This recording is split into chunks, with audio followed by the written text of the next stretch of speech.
Bonsoir à tous, bienvenue à ce flash d'information. Fini la campagne pour les législatives, place au vote. Les Ivoiriens se rendront aux urnes demain samedi 6 mars pour élire leurs députés. Un scrutin qui se déroule près de 4 mois après la présidentielle. Ces législatives enregistrent la participation de toutes les formations politiques. Notez que c'est la première fois depuis la fin de l'année 2010 que les 3 principaux partis politiques du pays acceptent de jouer le jeu des urnes. Ce nouveau rendez-vous électoral aboutira à l'élection de 255 députés.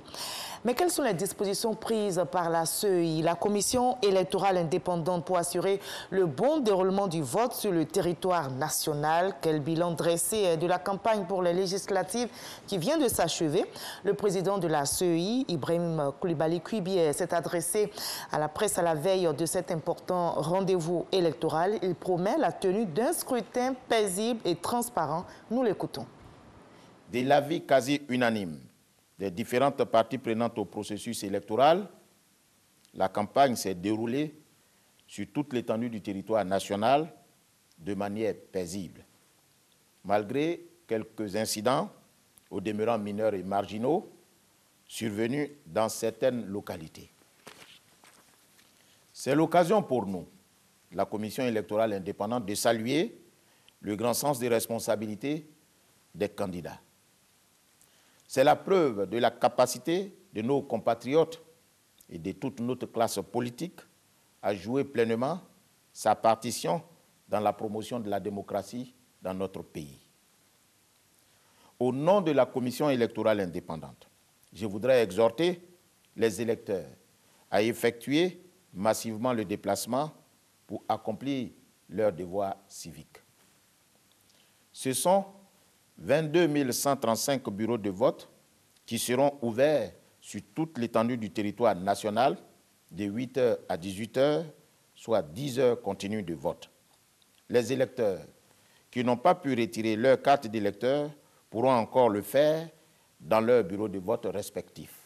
La Commission électorale indépendante voudrait assurer chacun d'entre vous de sa ferme détermination à travailler en toute impartialité avec équité. Aux agents des bureaux de vote, je voudrais leur rappeler leur devoir de neutralité et de professionnalisme. Aux électeurs et aux candidats, je voudrais réaffirmer l'engagement de notre institution à garantir leur suffrage en le comptabilisant tel que exprimé. Au demeurant, le législateur a prévu des voies de recours devant le Conseil constitutionnel au cas où le candidat ne serait pas convaincu des résultats proclamés par la Commission électorale indépendante. C'est en restant loyal et collé à ces principes, chacun pour sa part, que nous contribuerons à renforcer la démocratie dans notre pays.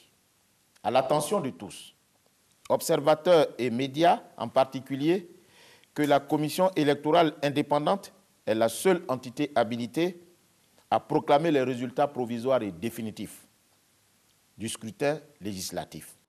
En marge de ces législatives, la lutte contre la pandémie de Covid-19 continue avec l'arrivée des doses de vaccins en Côte d'Ivoire. L'État ivoirien a réceptionné aujourd'hui même 50 000 doses de vaccins AstraZeneca. Cette fois, il s'agit d'un don de l'Inde à la Côte d'Ivoire au nom de la relation bilatérale qui les lie en cette période de crise sanitaire.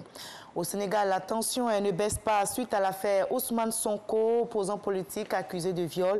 Des magasins ont été vandalisés et des émeutes ont eu lieu dans plusieurs quartiers de Dakar. Le député de l'opposition a été présenté ce matin au juge qui lui a notifié les motifs d'inculpation, viol et menace de mort. Que se taisent les armes, que la diffusion en soit limitée ici et partout. C'est l'appel lancé depuis l'Irak par le pape François. Il y effectue une visite, c'est historique. Il est le premier souverain pontife de l'histoire à se rendre dans ce pays déchiré depuis 40 ans par la violence, dont le dernier épisode est la percée du groupe État islamique défait en 2017. Le pape invite les Irakiens à la tolérance, à l'unité. On se retrouve à 20h pour la grande édition. À tout à l'heure.